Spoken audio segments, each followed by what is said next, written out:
Bienvenidos a la cátedra Antropología, Sociedad y Psicología. El punto a tratar en esta exposición es la antropología política, y este equipo está conformado por Oriana Abrán, Rosario Monteverde y Belkis Ramos, esta servidora.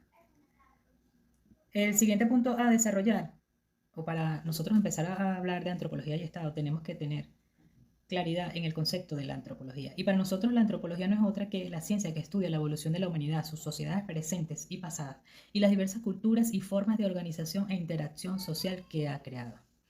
En este sentido, el Estado es una organización humana que engloba a toda la población de un país constituida social, política y económicamente a través de un conjunto de instituciones soberanas independientes que regulan la vida social.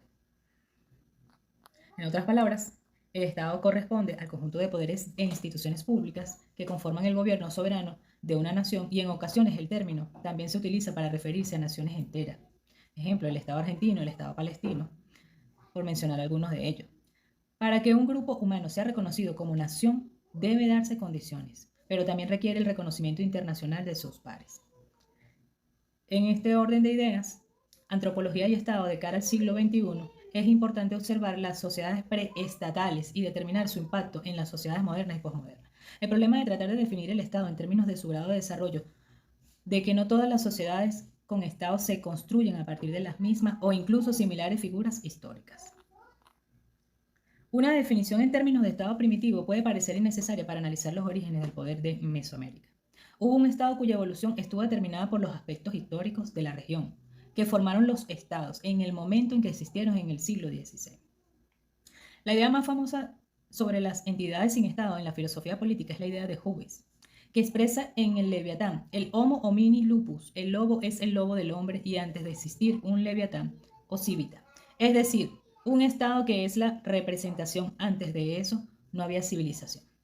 Es entonces el Estado la forma política más avanzada de la humanidad, tal como lo afirma Aristóteles en el Sum Politicum. No obstante, esta fue la idea de los europeos en la conquista y la colonización de nuevos territorios. Como no había estados, no había humanidad. Bajo esta premisa, la figura del Estado desde una perspectiva antropológica es, si se quiere, la institución que va a regular el comportamiento humano desde un aspecto social, cultural, en sus formas de interacción, en la medida que éste va evolucionando. En Venezuela, en este sentido, yo consideré pertinente citar el preámbulo de nuestra Constitución y nuestra Carta Magna, que abarca todo, para que ustedes se instruyan en todo lo que el preámbulo de nuestra Constitución abarca. Y en principio invoca la protección de Dios, el ejemplo histórico de nuestro libertador Simón Bolívar y el heroísmo y sacrificio de nuestros antepasados aborígenes y de los precursores y forjadores de una patria libre y soberana, con el fin supremo de refundir la república, para establecer una sociedad democrática, participativa y protagónica, multiétnica y pluricultural, en un estado de justicia federal y descentralizado, que consolide los valores de la libertad, la independencia, la paz, la solidaridad, el bien común, la integridad territorial, la convivencia y el imperio de la ley para esta y las futuras generaciones. Asegura el derecho a la vida, al trabajo, a la cultura, a la educación, a la justicia social y a la igualdad sin discriminación ni subordinación alguna. Promueva la cooperación pacífica entre las naciones e impulse y consolide la integración latinoamericana de acuerdo con el principio de no intervención y autodeterminación de los pueblos, la garantía universal e indivisible de los derechos humanos, la democratización de la sociedad internacional, el desarme nuclear, el equilibrio ecológico y los bienes jurídicos ambientales como patrimonio común e irrenunciable de la humanidad. Y creo que esta es la mejor manera de quedar demostrado la antropología y el Estado quedó mejor descrita en el preámbulo de nuestra Constitución como el ente primordial regulador que va a abarcar todo el desarrollo de nuestra nación y del país. Muchas gracias por su atención. Hola, mi nombre es Rosario Monteverde y continúo con los tipos de Estado. Para que una nación sea un Estado, debe tener población, soberanía y territorio. Sin embargo, no existe un solo tipo de Estado, sino que existen otros tipos también según su sistema político-territorial o su forma de gobierno. También existe el Estado federal y es caracterizado porque si bien cuenta con un poder central, también tiene el poder, también reside en instancias locales, estadales o regionales, como en el caso de los Estados Unidos, donde cada estado incluso tiene sus propias leyes. Encontramos también el Estado compuesto, que son aquellos que están subdivididos en colectividades con soberanía política y jurídica, y estos pueden ser por unión personal, unión real o por un Estado confederado. Un solo gobernante, en la unión personal, un solo gobernante está al mando de dos o más estados, como en el caso de Reino Unido. En la unión real, el estado, los gobiernos de estos estados acuerdan ser representados por un mismo monarca en los casos de defensa, de finanzas, de relaciones internacionales. Y el estado confederado, este se trata de un grupo de estados soberanos también, o sea, varios estados juntos, que ejercen sus propias leyes y que solo están unidos por una o varias leyes comunes. Este fue el caso de Serbia y Montenegro en el periodo presidencial del 2002. Los tipos de estados según su forma de gobierno. En primer lugar, encontramos la monarquía. Este tipo de estado es en el que una familia representa los intereses y la identidad del país bajo el liderazgo de un monarca, ya sea mujer u hombre, que hace las veces de jefe de estado. En las monarquías existen varios tipos. Existe la monarquía absoluta, donde el monarca dirige el destino del país y ejerce el poder en todas las instituciones. Muchas veces esto tiene carácter de aspecto religioso, como en el caso antiguamente de Inglaterra con la dinastía Tudor. Luego viene la monarquía constitucional y parlamentaria, donde las funciones del monarca están sujetas a lo establecido en la Constitución. Si bien el rey ejerce como jefe de Estado, también existe la figura de un presidente de gobierno o un primer ministro, como es el caso de España. También existe la monarquía híbrida, que aunque en estos estados existe una constitución, el monarca tiene el poder de decidir sobre ella. Es decir, no existe una regulación como en el caso de las monarquías constitucionales y parlamentarias. También encontramos la república, en el que en este tipo de estado el máximo representante es el presidente de un país, elegido mediante el voto popular o parlamentario, para representar los intereses de los ciudadanos durante un periodo presidencial que está previamente establecido en una constitución.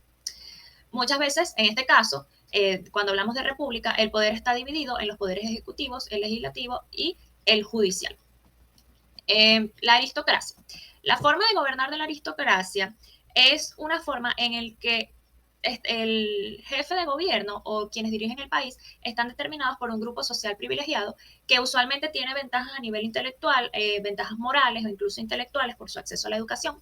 Este ejemplo se ve claramente en Hispanoamérica, donde fue común que luego de las liberaciones de los países, de procesos independentistas, las personas que empezaran a fungir como jefes de Estado, como presidentes o como gobernadores, fueran aquellos que poblaron primeramente como terratenientes estos espacios. En la democracia. La democracia es una forma de gobierno que defiende la soberanía popular. Es decir, el derecho de los ciudadanos a elegir a sus gobernantes, en este caso a través del sufragio. Hay tres tipos, que es la democracia representativa, donde los ciudadanos eligen a sus representantes y estos ejercen el poder en su nombre, como en el caso de Japón y de Italia. La democracia participativa es donde se establecen normas que permiten a los ciudadanos que puedan organizarse y cada decisión gubernamental es a través de los referendos, de los plebiscitos, las iniciativas populares, la apelación de las sentencias, etc. Un claro ejemplo de esto es Alemania. Luego está la democracia directa, donde las decisiones son tomadas por voto popular a través de mecanismos como los referéndums, las elecciones primarias y las asambleas de ciudadanos, etc. El ejemplo de una democracia directa más apegado a lo que dice esta definición es Suiza. Otros tipos de Estado comunes son la dictadura. En la dictadura se tiende a favorecer a la clase política predominante. Se impide que otro grupo político llegue al poder y generalmente la alternancia de este poder es inexistente. Incluso se pueden tomar medidas constitucionales o jurídicas para evitar que esto ocurra. Es decir, que en las próximas elecciones otro partido político diferente u opositor llegue al poder. En la tiranía, este es un régimen de gobierno que se instaura usualmente después de que un individuo o grupo llega al poder, muchas veces de forma violenta o a través de un golpe de Estado. Este es el caso, un ejemplo, es la Unión Soviética. Está el totalitarismo, que es una forma de ejercer a través de la dominación. Es caracterizada porque es un gobierno único, un partido único y este cumple todas las funciones de los poderes públicos. Se puede encargar de crear leyes, de legislar, de sancionar y usualmente está caracterizado porque se enaltece una única persona, una única autoridad o personalidad por encima de todas las demás. Podemos verlo reflejado en personajes como Hitler en Alemania, como Stalin en la Unión Soviética y como Mussolini en Italia. Luego encontramos el estado confesional, que es el que vamos a analizar un poquito más a profundidad. En el estado confesional, este es el que se adhiere a una religión específica. Puede ser una religión oficial.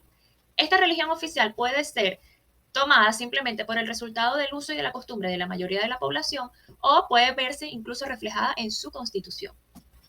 Vamos a analizar el ejemplo del Estado Islámico, que está instalado en varios países, pero en este caso vamos a hablar del Yemen, del país.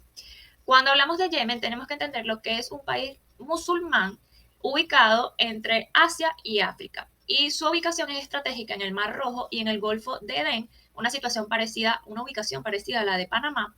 Y esto le permite controlar el estrecho de Bab el Mandeb, que es vital para el paso de los barcos y que llevan los suministros de hidrocarburos en Estados Unidos y Europa.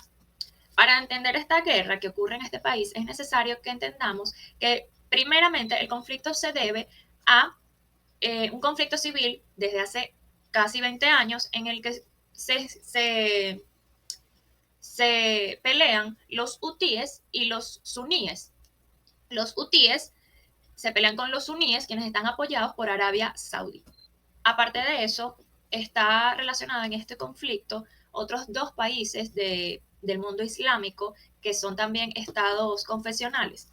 Uno es Arabia Saudí, que apoya la religión musulmana en una visión extrema de la confesión suní, y del otro lado está Irán, que es el máximo portador de la causa de chiíes del mundo.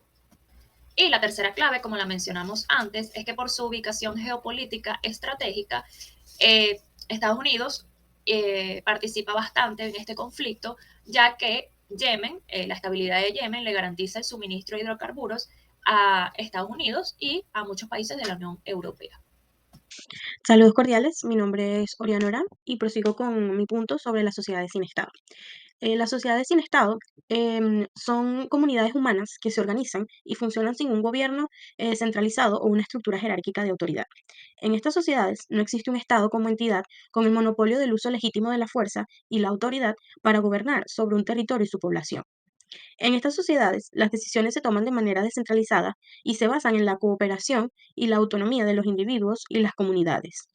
Las sociedades sin Estado han existido en diversas culturas y momentos de la historia humana que han sido propuestas como un modelo utópico por algunos teóricos políticos y filósofos, que en teoría estas sociedades se basan en la premisa de que la gente puede organizarse y vivir en armonía sin la necesidad de un gobierno central que imponga leyes y reglas.